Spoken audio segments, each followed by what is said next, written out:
Hello everyone, this is Officer Shane Spielman of Anaheim Police Department's Ask a Motor Cop with another car seat tip of the day.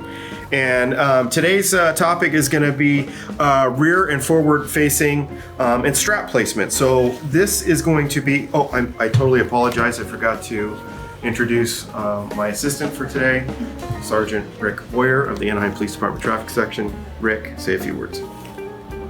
Hello. Very deep, Rick, very deep. Okay, so just remember, this is a rear-facing child's car seat, and what you want to do is you want to keep your child in this position rear-facing as long as you can. The law states 2 years, but it is recommended that you do this or keep them rearward-facing for as long as possible. This is going to be the safest position for a child in a car seat in a vehicle. And you know what a lot of people get concerned with is that as the baby gets older, like in the 2 years old range, you know how they're always complaining about, well, my baby's feet are touching. Oh, yes. The feet are touching, and so I have to turn the baby around because I can't have their feet touching. And no, in actuality, you can. You can totally have their feet touch. They will naturally, this is a smaller baby for our purposes, but they'll naturally cross their legs. You'll be absolutely surprised. No baby's gonna, lock their legs out so that they can't bend them. They'll very naturally bend them, and then you can keep them rear facing longer that way. But for whatever reason, people always seem to think, oh, well, my baby's feet are touching right here, and that really isn't an issue. And the instances of having your child rear facing with their legs either crossed or whatnot up here, the instances of injuries, of leg injuries, are extremely small. You know, their legs are very, very bendy and pliable. I mean, they're way more flexible than we are. Wouldn't you agree, Rick? Right, absolutely. And in the majority of accidents, that inertia is going forward.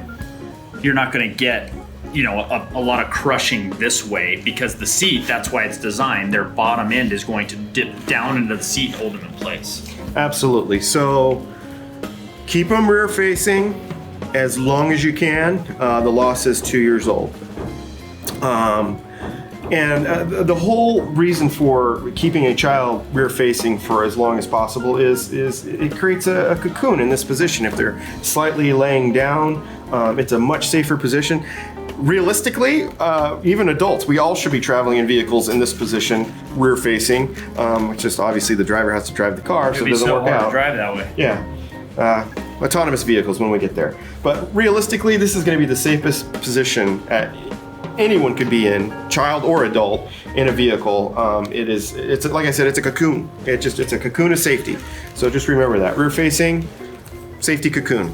All right, and the whole point of that is in this position, it protects that spine, head, and neck from any forward or rearward whiplash style of injuries, or sideways as well. I'm sorry, that was forward or rearward? Could you show me again? I missed that.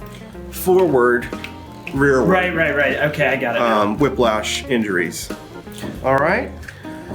So straps. We're going to talk about the straps. Obviously, we have the shoulder straps here. We have the hip straps here, and then we have what we call the crotch strap. This is going to be the chest clip. Okay. Now, with the straps, very important to have these straps flat, not twisted, not in a knot. You want them completely flat.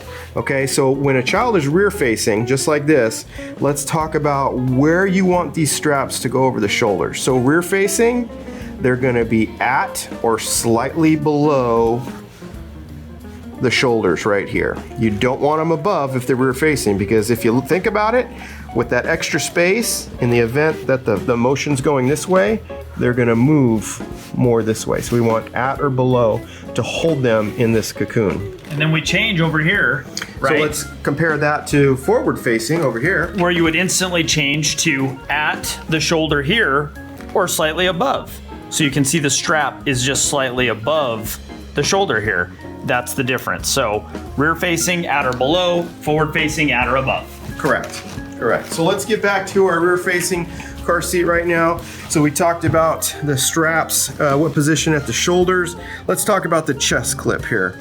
The chest clip is very important. If you think about it, you want this chest clip as high as you can go. The rule of thumb is even with the armpits. But about the tops of the crest of your armpit there. Exactly. So you want this clip as high as you can go, because this is what's holding these straps together, which are going to keep them over the shoulders.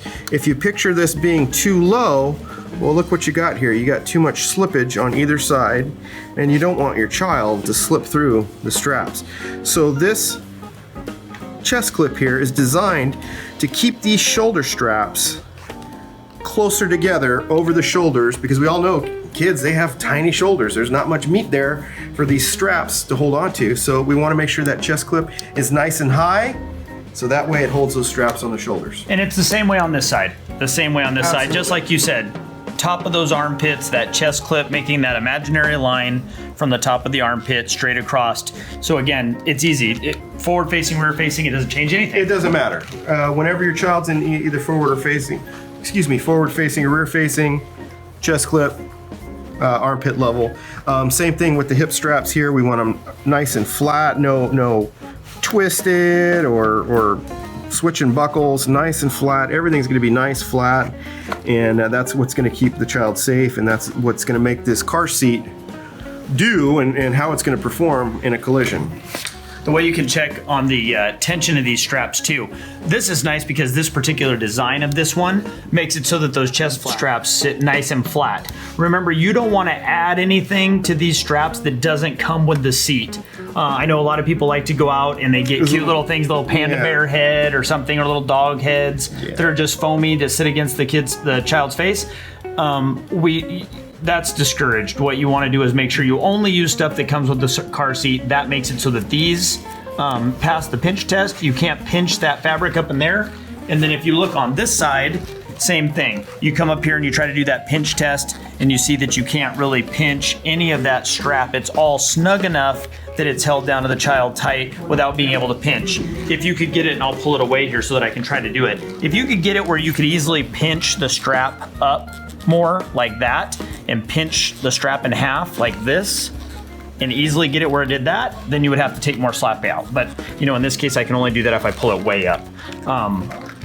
So that's the other thing to consider. You can test the tension of those. You don't want anything loose. I know a lot of parents think that they're being kind to their kid by not pushing the straps down as tight as they can go. And that may be kind for that one moment, but in a traffic accident, that's a real problem, and your child can get far more injured. You're doing them a disservice by keeping the straps loose. They need to be tightened up as tight as you can get them without crushing the child, having all your chest clip in alignment and your pelvic straps in alignment, not twisted, but still have them as snug as possible. Absolutely. So by making sure that you're using the straps properly, the chest clip properly, and all the other parts of this car seat, obviously installing it properly, it's going to hold that child to the child car seat, which is also nicely held by the vehicle seat, which will keep them safe in the event of a collision. So I think that about wraps it up for that. Again, like, share, subscribe, and we'll see you next time. Say goodbye, Rick. Goodbye, Rick.